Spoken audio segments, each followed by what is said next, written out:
Hello students, अभी हम लोग बोर के नियम पे फाइंड स्ट्रक्चर कांस्टेंट वास्तविक संरचना स्थिरांक या सटीक संरचना स्थिरांक का स्टडी करने जा रहे हैं। ये सीबीएसई और अदर बोर्ड के लिए बहुत इंपॉर्टेंट टॉपिक है, तो एनसीईआरटी में भी इसके बारे में इंडिकेट किया गया है।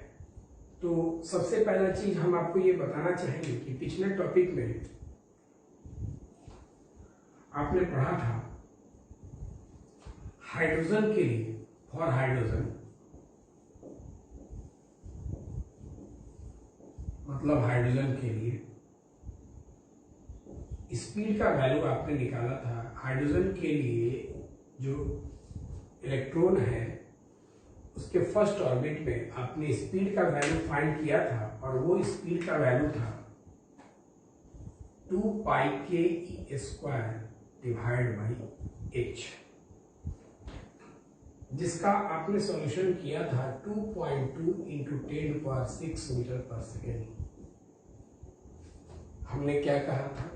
हमने ये कहा था कि ये जो वैल्यू है 1/137 पार्ट है स्पीड ऑफ लाइट के, मतलब 3 × 8 मीटर पर सेकेंड के। तो अब इधर देखिए, ये 1/137 इंटू ये स्पीड ऑफ लाइट को हम लोग c से रिप्रेजेंट करते हैं, और ये जो वैल्यू आपको इधर चल रहा है 2 pi K E square divide by h। अब इसके बाद थोड़ा सा ध्यान देंगे तो ये जो आपको 1/137 की वैल्यू, अब इधर देखिए, तो ये c को यदि आप इधर ला देते हैं 2 पाई के square divide by C H is equal to 1/137। This is the fine structure constant. यही जो 1/137 है, ये जो है फाइन स्ट्रक्चर कांस्टेंट कहा जाएगा। इट इज डिनोटेड बाई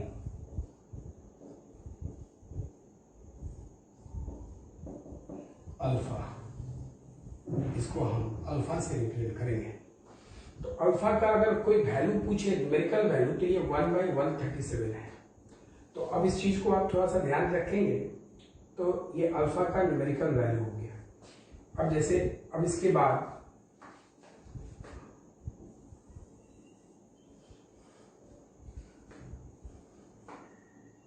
तो for nth orbit hydrogen atom,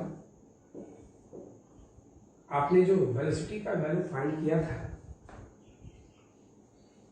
वो उसमें n था। जैसे अभी आपने देखिए थोड़ा ध्यान से, तो nth ऑर्बिट के लिए आपने वेलोसिटी का जो वैल्यू फाइंड किया था वो 2 pi K E square divide by NH, ये क्वेश्चन है। और अभी आपको जो वैल्यू मिला 2 pi K E square divide by C H is equal to alpha. ऐसा करते हैं हम कि यहां से हम h का वैल्यू फाइंड कर लेते हैं। तो आप h का वैल्यू फाइंड कर ले, 2 pi K E square divide by C into alpha is equal to h square है, इसको इक्वेशन 2। अब इस h का वैल्यू 2 फ्रॉम 1 and 2, पहले और दूसरे से v equal to 2 pi K E square divide by n। h का ये वैल्यू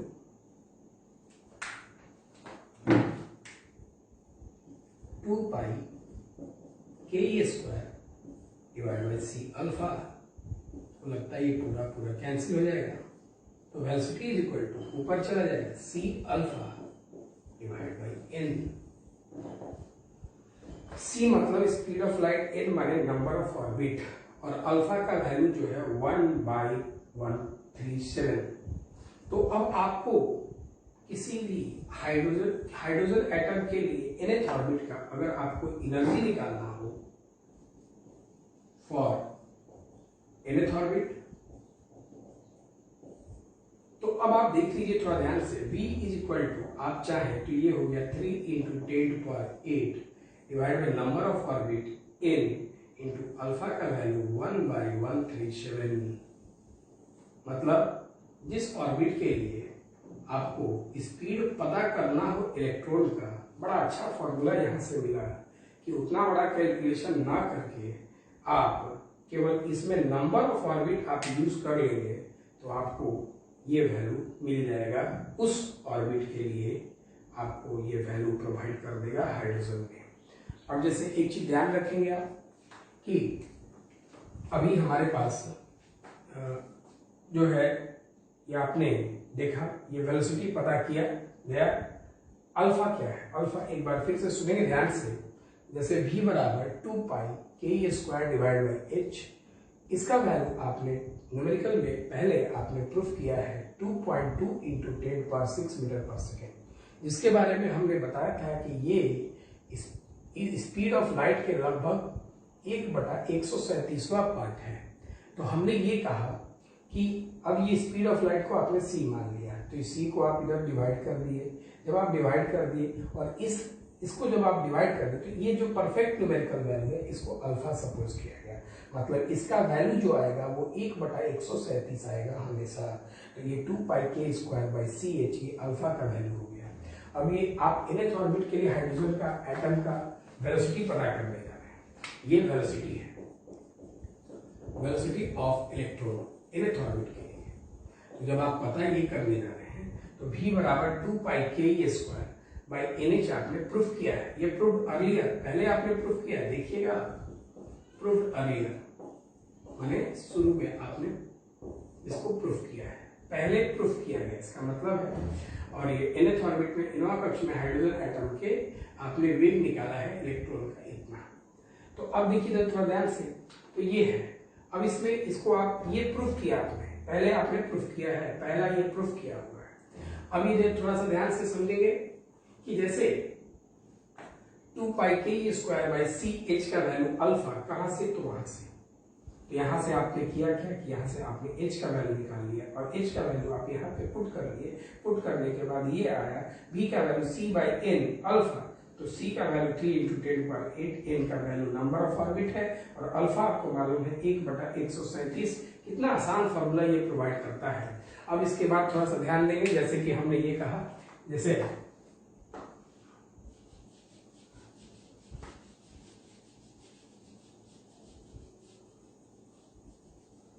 अब एक और चीज है, आपको ये भी मालूम है कि एनर्जी की बात करते हैं तो एनर्जी में आपको एनर्जी का जो फॉर्मूला आपको याद होगा, तो एनर्जी जो हम लोगों ने पीछे क्लास में प्रूफ किया था वो था -2π² mk² e⁴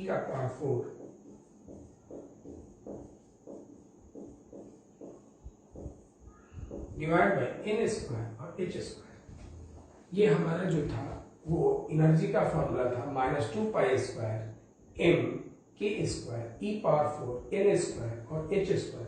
ये जो आपको पता चल रहा है इसमें क्या है, ये हाइड्रोजन के लिए था, ये भी है for hydrogen.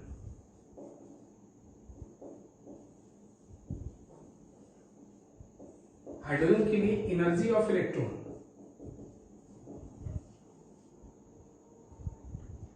Energy of electron, electron की ऊर्जा है। तो थोड़ा सा ध्यान देंगे तो ये आपको मिला था। तो जब इसको भी आप अल्फा के फॉर्म में कन्वर्ट कर सकते हैं, जब आप कन्वर्ट करेंगे तो ये energy -2π² mk² e⁴ divide by n² और h का वैल्यू आपने जो वहां पे निकाला है वो 2πk² divide by c alpha का होल स्क्वायर, ये आपने h का वैल्यू निकाला है। e का वैल्यू -2π² mk² e⁴ n², 2 का स्क्वायर 4 y² के स्क्वायर ई का पावर यहाँ 4 divide by c square alpha square.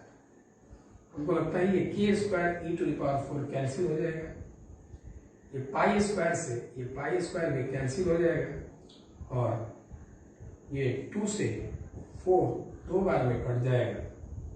ई का वैल्यू जो मिल रहा है वो माइनस मिला, माइनस में m मास ऑफ इलेक्ट्रॉन है, बाकी यहाँ कुछ बचा नहीं, ये ऊपर चला जाएगा। C square alpha square divide by यहाँ 2 बचा है और n स्क्वायर बचा है।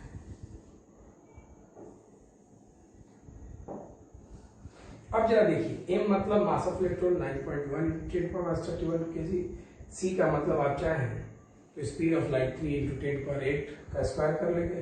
अल्फा का वैल्यू 1/137 लिख दीजिए, 2 समझ ही रहे हैं, n नंबर ऑफ ऑर्बिट जो है इसको रख दीजिए, इससे भी आपका सॉल्यूशन हो जाएगा। इसी तरह से आप लोग करेंगे क्या, आपको हम एक क्वेश्चन देंगे जिसमें आप जो एनर्जी डिफरेंस आपने फाइंड किया था E2 माइनस E1 करके, उसमें जब आप एनर्जी डिफरेंस आप फाइंड किए थे तो उसमें उसको भी आपको अल्फा के फॉर्म में कन्वर्ट करना होगा। तो अभी आपने जो देखा इस -2 स्क्वायर और m के square e to the power 4 n square h square, इसमें भी आपने h का वैल्यू रख दिया। रखने के बाद ये भी जो है एनर्जी जो मिला ये भी फाइन स्ट्रक्चर कांस्टेंट मतलब वास्तविक संरचना स्थिरांक के रूप में मिला है। अभी तक हमने ये पढ़ा। अब हम लोग इसके बाद जो पढ़ना है हम लोग को टॉपिक वो डी ब्रोगली पर, ये न्यूमेरिकल अभी हम लोग बनाएंगे। इस न्यूमेरिकल में लिखा हुआ है, क्वेश्चन इंग्लिश में लिखा हुआ है, हिंदी में बोल रहे हैं हम कि what is the closest approach distance, closest approach निकालना है, निकालना when A 5 mega electron volt proton जो पीछे वाले क्वेश्चन में आपने अल्फा को बम्बार्ड किया था, proton approaches a gold nucleus, gold पर। थोड़ा सा क्वेश्चन ध्यान देंगे, हिंदी में क्वेश्चन क्या कह रहा है कि वो निकटतम दूरी ज्ञात करें, आप निकालें जिससे कि जबकि 5 मेगा इलेक्ट्रॉन वोल्ट वाले प्रोटॉन को हम सोना के नाभिक पर विस्फोट करते हैं। तो हमने ये कहा कि जैसे हमने ध्यान देंगे आप कि अगर गोल्ड की बात करते हैं, गोल्ड सॉल्यूशन फॉर गोल्ड,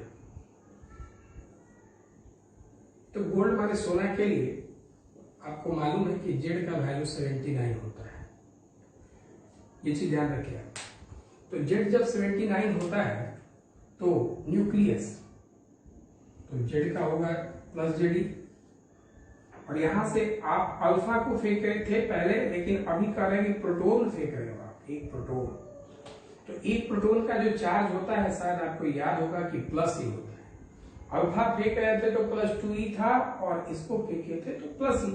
तो ये कह रहा है कि निकटतम दूरी क्लोजेस्ट अप्रोच क्या होगा, तो ये अल्फा को आपने कौन सा एनर्जी दिया था, तो याद होगा काइनेटिक एनर्जी, जिसको आप लिखते हो 12 mv²। अब ये ध्यान रखेंगे आप कि जब ये 12 mv² आपने इसको दिया तो ये जो है आगे जाके ये काइनेटिक एनर्जी कन्वर्ट हो रहा है स्टैटिक पोटेंशियल एनर्जी में, स्थैतिक स्थितिज ऊर्जा में। तो ये यहाँ पे आखिर कन्वर्ट हो गया, तो यहाँ आखिर आया कौन, तो प्लस ही आया। इनके बीच का हमको क्लोजेस्ट अप्रोच निकालना है, मतलब R0 निकालना है। तो अब जो देखिए इसमें उसमें अंतर क्या था कि वहां आपने +2e फेंका था और यहाँ प्रोटॉन मतलब +e गया है, तो ये भी प्लस और ये भी प्लस, रिपल्सन होकर पीछे तो लौटेगा। तो इसका क्लोजेस्ट अप्रोच मतलब R0 निकालना है।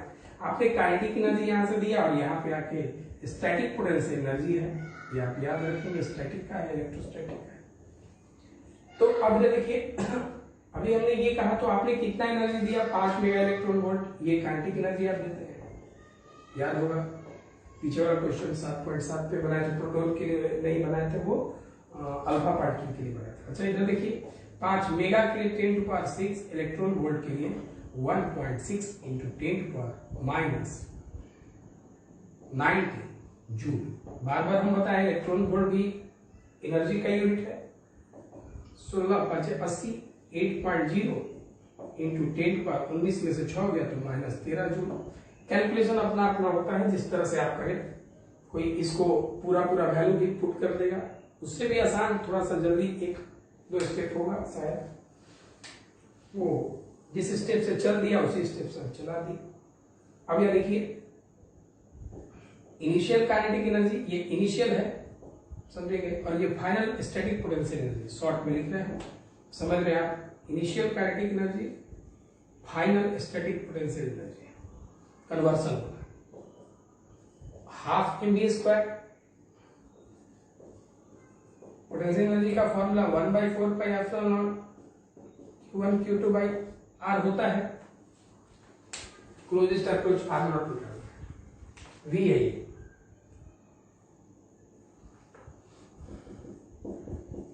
Half mv² is equal to 1/4πε0। Q1 की जगह क्या है, प्लस E। Q2 की जगह क्या है, प्लस ZE। गोल्ड के लिए Z का वैल्यू 79 होता है। और क्लोजेस्ट डिस्टेंस R की जगह क्या है, R0, जो निकालना है। तो R0 को आप वहां भेज दीजिए, 1/4πε0 ZE² डिवाइड बाई R0 यहाँ, हाफ mv² यहाँ, जैसा कि पीछे फॉर्मूला भी मिला। R0 निकाल दे, 1/4πε0 का वैल्यू 9 × 10⁹, Z का वैल्यू गोल्ड के लिए 79, E का वैल्यू 1.6 × 10⁻19 का whole square divide by half mv² की बात कर रहे हैं। हाफ mv² मतलब ये 5 मेगा इलेक्ट्रॉन वोल्ट, इसको आपने ये लिखा है 8.0 मतलब 8 × 10⁻30। आप अगर इसको सॉल्व करेंगे तो 9 × 79 लगभग 711 आएगा, और ये 711 गुना 10 का पावर 9, ये 16 का स्क्वायर होगा 2.56, 19 दूनी 38,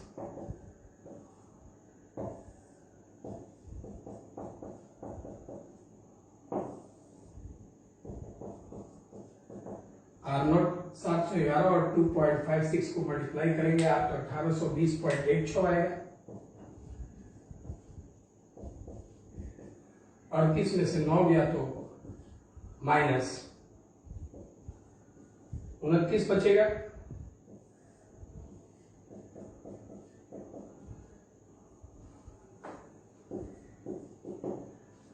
$1820.16 को अगर आप 8 से डिवाइड करते हैं तो ये 227.52 आएगा। 29 में से 13 घटेगा, 10 का पावर -16, ये यूनिट मीटर होगा इसका। डेसिमल को 2 डिजिट उधर ले जाइए लेफ्ट में, 2.2752, 2 उधर ले गए तो -16, ये -14 मीटर हो जाएगा। क्लोजेस्ट अप्रोच मिला। R0 इज इक्वल टू, आप चाहे तो इसको 2.2 की जगह 3 लिख सकते हैं, इंटू 10 का पावर -14 मीटर। ये इसका आंसर हो गया कि जब अल्फा पार्टिकल और प्रोटॉन को अलग अलग हम लोग गोल्ड फॉइल पर बम्बार्ड करते हैं, alpha particle and proton are bombarded separately to a gold foil,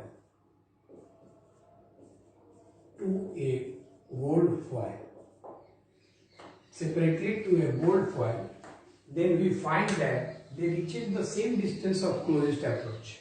Then what is the relation between kinetic energy of alpha particle and proton? Initial kinetic energy. थोड़ा सा ध्यान देंगे।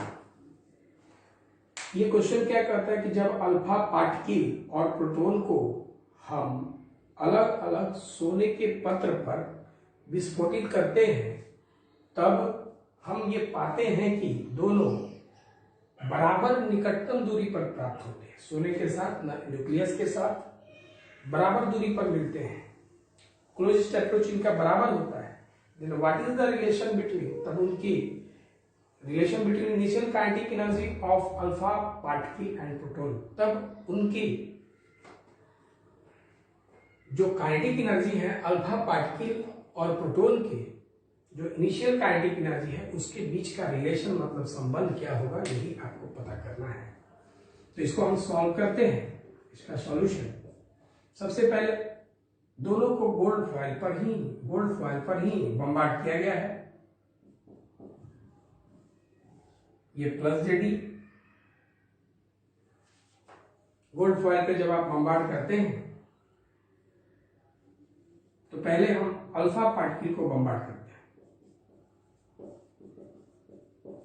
और अल्फा पार्टिकल, तो alpha particle को आप bombard करते हैं तो आप थोड़ा सा ध्यान देंगे आप, तो अगर आप यहां से अल्फा को फेंकते हैं तो अल्फा फेंकने का मतलब है कि आप यहां से +2 फेंके जेडी पर। आप यहां से काइनेटिक एनर्जी दिए, सपोज कीजिए आपने ई अल्फा दिया, ये यहां से जाता है, जाने के बाद ये यहां क्लोजेस्ट अप्रोच पे आता है और ये ई अल्फा जो है पोटेंशियल एनर्जी अल्फा में कन्वर्ट हो जाता है, और इसके बीच का ये रिलेशन जो ये R0 क्लोजेस्ट है। ऐसा ये कहा कि पहले आपने बम्बार्ड किया अल्फा को गोल्ड पर और फिर कहा कि प्रोटॉन को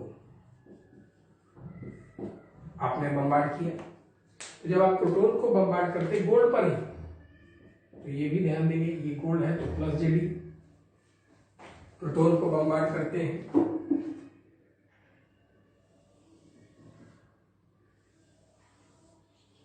तो मान लीजिए कि प्रोटॉन कहने का मतलब प्लस ही, यहां से आप प्रोटॉन को काइनेटिक एनर्जी दिए, सपोज कीजिए ईपी, ये मूव करता है और ये क्लोजेस्ट अप्रोच में यहाँ पे जाता है, तो ये पोटेंशियल एनर्जी यहाँ पे प्रोटॉन का होता है। कहता क्या है कि दोनों का क्लोजेस्ट अप्रोच सेम है, तो ये R0 इसका भी उतना ही है, जितना इसका है उतना ही इसका है। तो कह ये रहा है कि दोनों की काइनेटिक एनर्जी के बीच का संबंध मतलब रिलेशन क्या होगा। तो अब थोड़ा सा ध्यान देंगे आप, आपको शायद याद होगा कि अब ये इसका initial kinetic energy is equal to final potential energy. तो काइनेटिक एनर्जी का जो फॉर्मूला होता है वो, छोड़ दीजिए इसको, ये अल्फाइन छोड़ दीजिए, पोटेंशियल एनर्जी का value 1/4πε0 Q1 Q2 by R0 E alpha. 1/4πε0 Q1 की जगह इसका है +2e, यहाँ +2e आया है, प्लस 2e, Q2 की जगह वहां प्लस जेडी है। दोनों के बीच का जो अप्रोच है, जो क्लोजेस्ट है, वो R0 है। यहां से ऐसा कीजिए R0 निकाल लीजिएगा, इधर चला जाएगा 1/4πε0 इंटू 2 जेडी square divide by E alpha. पहला इक्वेशन। अब हम प्रोटॉन के लिए बनाते हैं, तो प्रोटॉन के लिए काइनेटिक एनर्जी जो है बाद वाले पोटेंशियल एनर्जी के बराबर होगा। इसके काइनेटिक एनर्जी को आप ईपी मान लीजिए, माने ही है 1/4πε0 इंटू Q1 के लिए यहाँ पे चार्ज जो आया होगा वो प्लस ही है, यहां से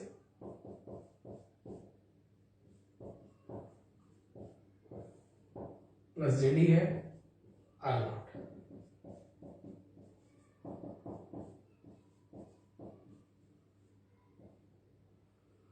मल्टीप्लाई कीजिए जेडी स्क्वायर बाई R0, इसको आप उधर भेज दीजिए,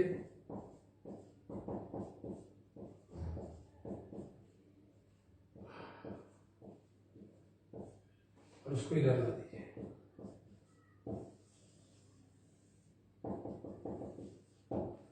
R0 वहां है, ईपी को यहां,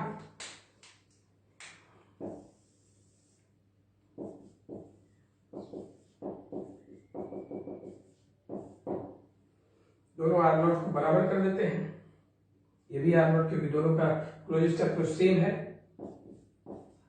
1/4πε0 इंटू 2ZA² divide by E alpha, और ये है 1/4πε0 ZA² डिवाइड बाई EP, ये कैंसिल, ZA² कैंसिल। ऐसा करते हैं कि ई अल्फा को यहां भेज देते हैं और EP को यहां भेज देते हैं। 2 into EP is equal to e alpha, तो ई अल्फा का जो वैल्यू मिला वो 2 इंटू EP मिला। एक बार फिर से इसको ध्यान से देख लेंगे आप। जैसे क्वेश्चन में क्या है कि जब अल्फा पार्टिकल और एक प्रोटॉन को सोना के गोल्ड के फॉयल पर पतले पन्नी पर इस प्रकार फेंका गया कि दोनों का क्लोजेस्ट अप्रोच निकटतम दूरी बराबर हो, तो उनके फेंकने का जो प्रारंभिक काइनेटिक एनर्जी, प्रारंभिक गतिज ऊर्जा जो है के बीच का क्या संबंध होगा, यही आपको पता करना है। तो अल्फा के लिए आपने +2e से फेंका तो ये यहां तक आया, +2e से आया, +2e आया, क्लोजेस्ट अप्रोच इसका R0 मान लिए। अब देखिए इसका काइनेटिक एनर्जी शुरू कर ई अल्फा माने, पोटेंशियल एनर्जी PE माने। अच्छा, अब इसको आपको कहा कि प्रोटॉन को फेंको, तो प्रोटॉन को भी ऐसा फेंको कि उसका क्लोजेस्ट अप्रोच सेम हो जाए। तो सेम हो जाए मतलब कि आपने इसको फेंका कि आपका इसका भी क्लोजेस्ट अप्रोच सेम है। तो आपने शुरू में क्या एनर्जी इसको दिया, क्या एनर्जी इसको दिया, ये दोनों के कंपैरिजन में क्या वैल्यू है, यही आपको पता करना था। तो अब क्या था, E alpha is equal to PE alpha, आप यहाँ पे देख लीजिए। और देखने के बाद आपको मालूम ये चलता है कि ई अल्फा को छोड़ दीजिए, ई अल्फा क्योंकि इसका रिलेशन भी पता करना है, 1/4πε0 Q1 Q2/R0 इसका डिस्टेंस के लिए था फॉर्मूला। तो Q1 की जगह ये, Q2 की जगह ZE/R0, यहाँ से आपने R0 निकाल लिया। उसी तरह से इसका भी काइनेटिक एनर्जी बाद के पोटेंशियल एनर्जी के बराबर है, तो इसको भी रिलेशन निकालना है, छोड़ दीजिए आप। काइनेटिक एनर्जी का रिलेशन निकालना है, इसको इसी तरह छोड़ दीजिए। 1/4πε0 Q1 की जगह +E, Q2 की जगह +ZE है, डिस्टेंस क्या है R0। अब इसके बाद यहाँ से R0 निकाल के दोनों को बराबर कर दिए, तो ई अल्फा बराबर मिला 2EP, मतलब अल्फा का जो गतिज ऊर्जा है, काइनेटिक एनर्जी है, वो अल्फा का वो प्रोटॉन के डबल है, प्रोटॉन के काइनेटिक एनर्जी के ये डबल है अल्फा का। अब इसके बाद अगला क्वेश्चन हम लोग देखते हैं। ये क्वेश्चन को हम लोग हिंदी में बोल दे रहे हैं, और वैसे PDF तो हम भेजे ही हैं हिंदी में इंग्लिश में दोनों लिख के। क्वेश्चन लिखने का वैसे जरूरत नहीं था, लेकिन बाकी जो जिनके पास नहीं हो वो कैसे लिखेंगे, इसी के लिए लिख दे रहे हैं और हिंदी में बोल भी दे रहे हैं। और ऐसे इस टाइप के लिए दो वीडियो बनाना अच्छा नहीं लगता है। क्यों? क्योंकि इसमें तो कुछ ज्यादा लैंग्वेज है नहीं, आसान भी है। तो हमने ये कहा थोड़ा सा ध्यान दीजिए, इसको हिंदी में भी समझ लीजिए। इन्हें head on collision, head on collision हमारे सामने सामने का हेड ऑन कॉलिजन आता है, ठीक है। तो हेड ऑन कॉलिजन की बात हो गई between alpha particle and gold nucleus. Alpha particle जो आपने बम्बार्ड किया और ये गोल्ड न्यूक्लियस पे आपने बम्बार्ड किया, विस्फोट किया। The closest approach distance is 41.3 Fermi. Calculate the energy of alpha particle. अब सुनिए बात को ध्यान से, ये क्वेश्चन क्या है, हेड ऑन कॉलिजन। अच्छा एक चीज ध्यान रखिए, ये सोच सकते हैं आपकी, ये तो कह रहे हैं कि हेड ऑन कॉलिजन, कॉलिजन का मतलब टकराना ही नहीं होता है। ये बहुत इंटरेस्टिंग एक पॉइंट यहाँ पे बता रहा है, जिसको आपको 11th में जानना भी था। ये कॉलिजन क्या है? कॉलिजन का मतलब ये हिंदी में संघट बोलते हैं। कॉलिजन का मतलब टकराना ही नहीं होता है। अगर कहीं मोमेंटम चेंज को, फिजिक्स के लैंग्वेज में मोमेंटम चेंज को भी कॉलिजन कहते हैं। अगर किसी दूसरे इफेक्ट के चलते अगर मोमेंटम का डायरेक्शन भी चेंज कर जाए तो वो उसके लिए कॉलिजन भी कहा जाता है। तो अब जैसे इस चीज को आप समझ सकते हैं, जैसे मान लिया जाए कि ये न्यूक्लियस है गोल्ड का, जिसके लिए जेड का वैल्यू आप जानते हैं कि 79 होता है गोल्ड के लिए। क्वेश्चन में गोल्ड दिया है, इसको हिंदी में बोल रहे हैं, तुरंत क्वेश्चन को समझा रहे हैं। अब यहां से देखिए आप प्रोटॉन, आप अल्फा पार्टिकल, प्रोटॉन नहीं अल्फा पार्टिकल को आप बम्बार्ड किए। अल्फा पार्टिकल मतलब +2e चार्ज लेके गया और ये यहां से गया ऐसे। अब यहां से ये तो लौटा, तो देखने से मालूम चलता है कि डायरेक्शन भी चेंज किया, मोमेंटम चेंज कर दिया। तो इसीलिए इसको head on collision, momentum change को भी फिजिक्स के लैंग्वेज में हम लोग हेड ऑन कॉलिजन का नाम दे सकते हैं। अब एक चीज थोड़ा ध्यान दीजिए, तो यहाँ पे जो +2e है और ये क्लोजेस्ट अप्रोच जो दिया यहाँ पे R0, क्वेश्चन को थोड़ा समझ लीजिए। अब ये यहाँ पे लिखा है जब अल्फा पार्टिकल और सोना का जो नाभिक है उनके बीच में शीर्षस्थ संघट होता है, संघट मेंटक, और उनके लिए निकटतम दूरी 41.3 फर्मी प्राप्त होती है। फर्मी का मतलब 10⁻⁻15 होता है, ये याद रखेंगे। तो उसका एनर्जी आपको अल्फा पार्टिकल का एनर्जी प्राप्त करना है, निकालना है। तो एनर्जी तो हम यहाँ से आराम से ऐसे एनर्जी हम जो प्रोवाइड किए, ये एनर्जी हम निकाल सकते हैं। तो ये एनर्जी जब आप निकालेंगे, ठीक है, तो ये एनर्जी यहाँ के पोटेंशियल एनर्जी के बराबर। बहुत इंपॉर्टेंट है, कॉन्सेप्चुअली समझना हर बातों को बहुत इंपॉर्टेंट है। और देखिए चीज को ध्यान से, हर चीजों को बहुत अच्छे ढंग से पढ़ाया गया है। और आगे भी अगर लॉकडाउन के बाद अगर बैच खुलता है तो ऐसा नहीं है कि इन चैप्टर को पढ़ाया नहीं जाएगा, हाँ थोड़ी सी जल्दी प्रयास की जाएगी। अब थोड़ा सा ध्यान देंगे एक चीज अच्छी तरह से। जैसे अब यहाँ पे इनिशियल काइनेटिक एनर्जी की बात करें हम, प्रारंभिक गति जो है, और ये बात का पोटेंशियल स्टैटिक पोटेंशियल। मान लीजिए आपने ई दिया, जो आपको ई फाइंड करना। अच्छा एक चीज R0 का वैल्यू यहाँ दिया है, कितना है 41.3 फर्मी। क्लोजेस्ट अप्रोच दिया है 41.3 फर्मी का मतलब होता है 10⁻⁻15 मीटर एक फर्मी है।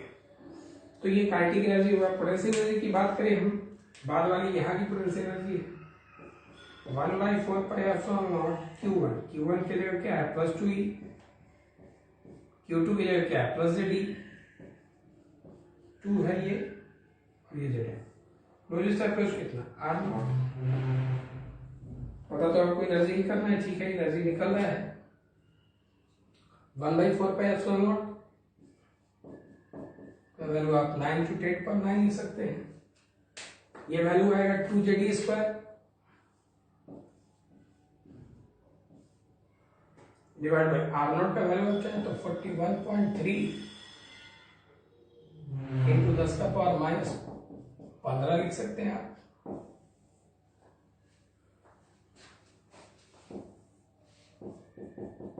ई का वैल्यू 9 दूनी 18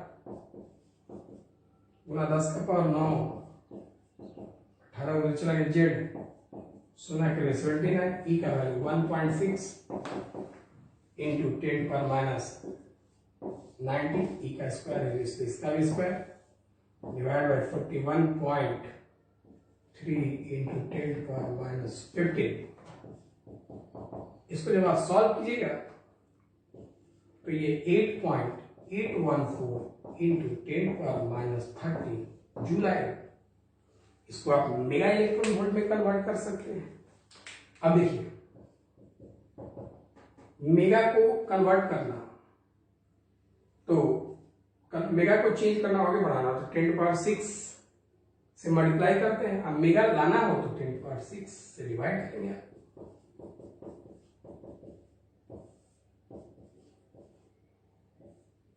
मेगा मुझे इलेक्ट्रॉन वोल्ट लाना हो तो 1.6 इंटू 10⁻19 से करेंगे। तो ये इससे डिवाइड किए मेगा हो गया और इससे डिवाइड किए तो ये इलेक्ट्रॉन वोल्ट हो गया। 19 में से 6 गया तो 13 होगा। तो इसका मतलब है कि ये दोनों मिला के ये 13 खत्म, और 8.814 को 1.6 से डिवाइड कीजिएगा तो लगभग 5.51 आएगा। बगल में होगा मेगा इलेक्ट्रॉन वोल्ट। ये जो एनर्जी हुआ वो तो आसान है, इसको आप देख सकते हैं, समझ में भी आ गया। अगला क्वेश्चन देखते हैं। अगला क्वेश्चन क्या है, अभी हम लोग इस न्यूमेरिकल को बनाएंगे जो इम्पैक्ट पैरामीटर से रिलेटेड है। इसमें क्वेश्चन क्या कहता है, क्वेश्चन ये कहता है कि calculate impact parameter of 5 mega electron volt of alpha particle scattered by 10 degree when it approaches a gold nucleus. इसमें 5 डिग्री 5 डिग्री का वैल्यू दिया है 11.43। इसको थोड़ा सा ध्यान देंगे। मतलब ये क्या रहा है कि जब आप एक अल्फा कण को 5 मेगा इलेक्ट्रॉन वोल्ट के एनर्जी से आप गोल्ड न्यूक्लियस पे विस्फोट करते हैं, सोने के नाभिक पे विस्फोट करते हैं, तो वह 10 डिग्री के कोण से प्रकर्णित हो जाता है। तो इसका मतलब है कि उसका पूछ रहा है कि उसका संघट प्राचल क्या होगा, इंपैक्ट पैरामीटर क्या होगा, यही इसका हिंदी वर्जन है। तो अब ये देखिए इसमें गिवन क्या है। तो सबसे पहले आपके लिए जो आप विस्फोटित करते हैं तो उसके लिए एनर्जी दिया है मेगा इलेक्ट्रॉन वोल्ट मतलब एनर्जी, और ये कौन सा एनर्जी होगा तो आप जानते हैं कि ये काइनेटिक एनर्जी होगा, और वो दिया है 5 मेगा इलेक्ट्रॉन वोल्ट। इसको आप कन्वर्ट भी कर सकते हैं, कर ही लीजिए। 5 mega minus 10⁻6 electron volt 1.6 into 10⁻⁻19। इसको छोड़ दीजिए यहीं पर, इसी को डायरेक्ट रख दीजिएगा। अब इसके बाद थीटा दिया है, डिफ्लेक्शन एंगल 10 डिग्री, संघट प्राचल मतलब कि इम्पैक्ट पैरामीटर निकालना है। बी का वैल्यू याद होगा 1/4 pi epsilon naught Z square cot θ/2 divide by initial kinetic energy of alpha particle मतलब काइनेटिक एनर्जी। अब इसके बाद देखिए, अब इसका वैल्यू आपको सॉल्व करना है। तो आपको गोल्ड न्यूक्लियस पे डाले हैं तो जेड का वैल्यू आप जानते हैं कि 79 होगा। बी का वैल्यू निकालना है 1/4 पे एप्सिलॉन नॉट 9 × 10⁻9, जेड का वैल्यू 79, ई का वैल्यू 1.6 इंटू 10⁻⁻90 स्क्वायर, और थीटा का value 10 degree by 2, kinetic energy 5 into 10⁻6 into 1.6, यहां से 10⁻⁻90, पूरा का पूरा एक कट गया।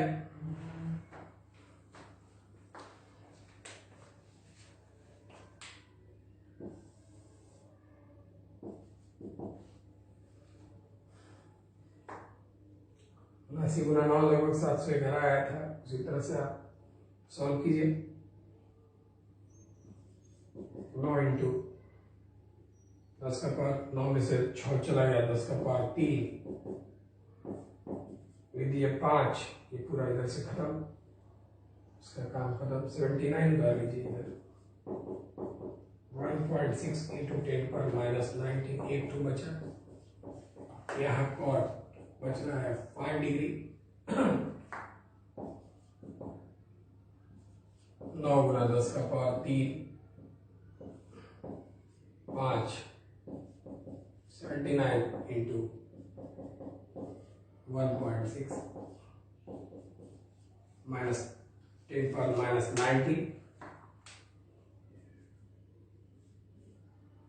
और 5 डिग्री का वैल्यू दिया है क्वेश्चन में, गिवन 11.43। जब आप इसको सॉल्व करेंगे तो इसका आंसर आएगा 2.6 इंटू 10⁻⁻30 मीटर। एक बार किस तरह से देंगे, इसका गोल्ड फॉइल पे जेड का 79, kinetic energy 5 mega electron volt, 5 mega के लिए 10 का पावर 6 इलेक्ट्रॉन वोल्ट एनर्जी का यूनिट। बार बार बताते हैं जो कन्वर्ट हो जाता है यहाँ से जूल में, इतना से मल्टीप्लाई। थीटा दिया है 10 डिग्री, बी निकालना है, बी का formula 1/4 pi Z square cot θ/2 kinetic energy. सबका वैल्यू रखें, ये जो वैल्यू है बी का वैल्यू है 2.6 इंटू 10⁻30 मीटर। ये अब अगला क्वेश्चन हम लोग देखते हैं। इस न्यूमेरिकल में ये कहा गया है कि using Bohr's formula for energy quantization determine the longest wavelength in Lyman series. Lyman series मतलब कि फर्स्ट ऑर्बिट में इलेक्ट्रॉन आएगा। Lyman series of hydrogen spectrum मतलब कहा क्या रहा है कि बोर के ऊर्जा क्वांटीकरण के सूत्र का उपयोग करते हुए हाइड्रोजन स्पेक्ट्रम में लाइमन श्रेणी के लिए सबसे बड़े तरंग दैर्घ्य का मान ज्ञात करें। तो अब इधर सुनिए बात को ध्यान से, तरंग है बोर के लिए सबसे बड़ा, तो आपको याद होगा हाइड्रोजन के लिए न्यू बार इक्वल टू आपने प्रूफ किया था आर 1/n1² माइनस 1/n2²। आपने प्रूफ किया था। अब लाइमन के लिए आप तो जानते, तो लाइमन के लिए फॉर लाइमन आप जानते हैं कि n जो है n1 जो है वो पहले ऑर्बिट पे इलेक्ट्रॉन है, लेकिन वो कैसे आए कि सबसे बड़ा वेवलेंथ के लिए ये आपको पता करना है। मतलब n2 के बारे में सोचना होता है, n2 ही सोचना होता है इस फॉर्मूला में, और कुछ नहीं। तो अब तो क्या है, न्यू बार आपको निकालना क्या है, तो वेवलेंथ मतलब लेमडा। तो nu bar is equal to आप 1 बाई लेमडा लिख सकते हैं, r 1 by n1 square minus 1 by n2 square. निकालना आपको लेमडा है, तो लेमडा आप सोचिए थोड़ा ध्यान से, लेमडा आप निकालेंगे तो इसको यहाँ उसको वहां भेज दीजिए, ये वहां चल जाए और ये r वाला नीचे 1 के नीचे आ जाए। तो लेमडा का value 1 by r into 1 by n1 square minus 1 by n2 square. अभी कह रहे ये आपको सबसे बड़ा चाहिए, तो थोड़ा सा देखते हैं आप, ये बड़ा चाहिए, तो ये बड़ा चाहिए, तो ये छोटा होना चाहिए, ये वैल्यू छोटा होना चाहिए क्योंकि इनवर्सली है ये। इसको बड़ा लाने के लिए इसको छोटा होना पड़ेगा, पूरे को छोटा होना पड़ेगा, इसको छोटा होना पड़ेगा, जिसमें ये तो कुछ चेंज नहीं होगा, मतलब ये छोटा होना पड़ेगा, ये पूरा वैल्यू छोटा होगा। तो अब इसके बाद सोचिए थोड़ा ध्यान से कि इस n2 का वैल्यू हम क्या रखें कि सबसे बड़ा फॉर लॉन्गेस्ट वेवलेंथ, माने सबसे बड़े तरंग दैर्घ्य के लिए पीडीएफ सबका भेजा गया है। तो हमने ये कहा सबसे बड़े तरंग दैर्घ्य के लिए ये n2 का वैल्यू हमको सोचना है, बस और कुछ नहीं। n1 मालूम है नहीं, ये निकालना आप जानते हैं 1.097 इंटू 10.7।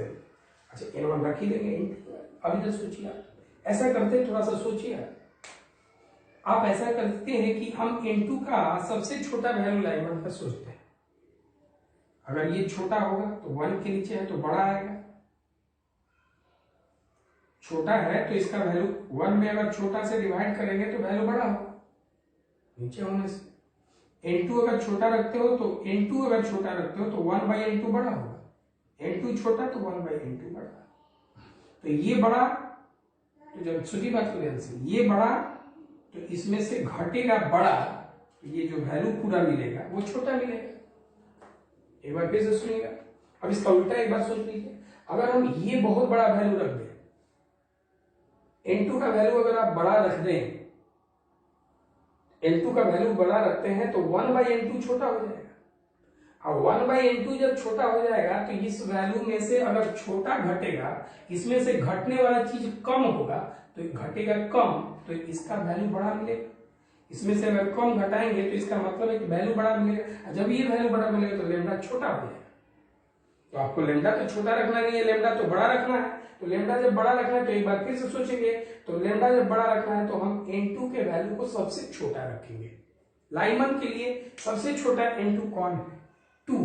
अब एक बार फिर से सोच लीजिए कि सबसे छोटा, जैसे 1 में आता है तो 1 में कहां से आएगा? 2 से आएगा, 3 से आएगा, 4 से आएगा, 5 से आएगा, 6 से आएगा। तो सबसे छोटा कहां से आया? तो 2 से आया, तो n2 2 है। तो अब 2 रखने से आप देखिए लॉन्गेस्ट है कि नहीं है, सबसे बड़ा तरंग है, वेवलेंथ है कि नहीं है। तो अगर आप यहाँ 2 रखते हैं, 2 रखे छोटा, जब ये छोटा रखे आप सबसे छोटा n2 रखे, तो सबसे छोटा लाइमन के लिए आपने n2 रखा, तो इसका मतलब है कि इस n2 आपने लाइमन का सबसे छोटा रखा, तो n2 छोटा है तो 1 बाई n2 बड़ा होगा। तो इसमें से अगर बड़ा वैल्यू घटेगा तो इसमें से बड़ा अगर घटाएंगे तो इसका सोल्यूशन जो होगा वो छोटा होगा, और जब ये पूरा छोटा हो गया तो इसका मतलब है कि ये लेमडा बड़ा हो जाएगा। तो अब आप देखिए ध्यान से, एक बार फिर से सुन लेंगे, ये छोटा रखे, 1 बाई n2 बड़ा हो गया। इसमें से इस वैल्यू में से जो भी डिफरेंट वैल्यू है उस वैल्यू में से अगर बड़ा वैल्यू घटाते हैं तो इसका रिजल्ट खुद छोटा होगा, बड़ा वैल्यू घटाएंगे तो छोटा होगा, तो ये पूरा का रिजल्ट आंसर घटाने पे छोटा आएगा, और जब ये छोटा होगा तो इसका रिजल्ट 1 के नीचे है तो बड़ा हो जाएगा, लेमडा बड़ा हो जाएगा।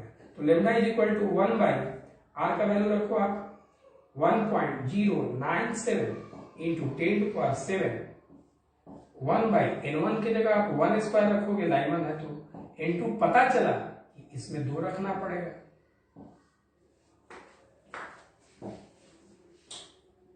लेमडा इक्वल टू 10 का पावर प्लस 7 ऊपर जाएगा तो -7 कर दीजिए इसको, 1.097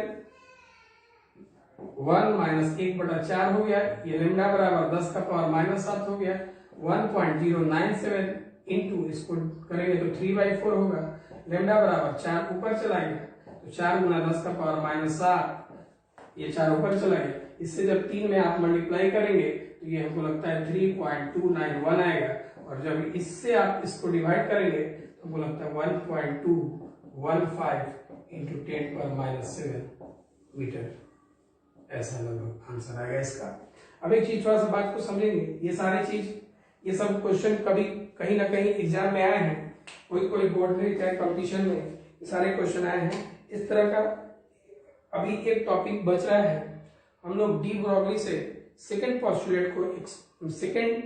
पोस्टुलेट बोल का एक्सप्लेन करने वाले हैं, और उसका एक्सप्लेनेशन अगले वीडियो में हम लोग करेंगे, और बहुत इंटरेस्टिंग है, उसमें क्वांटाइजेशन के बारे में बताएंगे। हाँ, एक चीज क्वांटाइजेशन किसको कहते हैं, चार्ज का क्वांटाइजेशन आपने पढ़ा था, उसका रिलेशन हम यहां से भी लेंगे, यहाँ क्वांटाइजेशन का मतलब क्या होता है, और ये कोई ज्यादा टफ टॉपिक नहीं है। इसको ये हम लोग के पास ऐसे भी बच्चे आते हैं जो फर्स्ट ईयर में नहीं पढ़े हैं, उनको भी हम लोग के पास ये एबिलिटी है कि हम लोग, आप पढ़े फर्स्ट ईयर में चाहे नहीं पढ़े, उसको हम समझा लेंगे, ये ध्यान रखिएगा।